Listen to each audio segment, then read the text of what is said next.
दोस्तों, एक सहाबी ऐसे थे जो फजर की नमाज पढ़ते साथ ही फौरन घर भाग जाया करते थे। लेकिन फिर एक दिन आप सल्लल्लाहु अलैहि वसल्लम ने उन्हें रोका और वजह पूछी, और फिर आगे से ऐसा जवाब मिला कि सबकी आंखें नम हो गईं। दोस्तों, उस सहाबी का नाम हजरत अबू दजाना रजी अल्लाह ताला अन्हो था। वो फौरन से घर भाग जाया करते थे।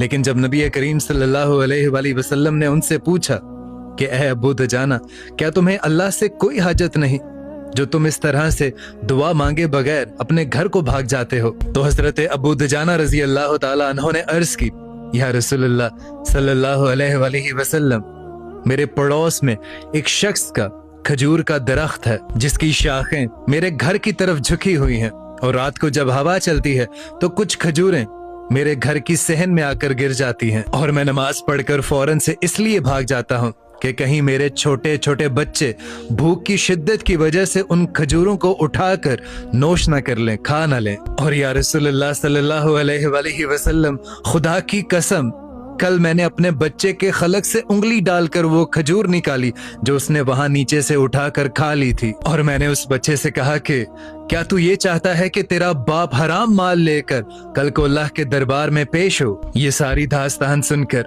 हमारे नबी करीम सल्लल्लाहु अलैहि वसल्लम की आंखों से आंसू के चश्मे जारी हो गए, और फिर आप सल्लल्लाहु अलैहि वसल्लम ने उस शख्स से, और वो शख्स कोई और नहीं, एक यहूदी था, उस यहूदी से वो खजूर का दरख्त खरीद कर हजरत अबू दजाना को दिया। ये था वो तकवा और ये था वो हलाल रिस्क की फिक्र जिसने सहाबा को अजीम बनाया। और आज हम क्या कर रहे हैं?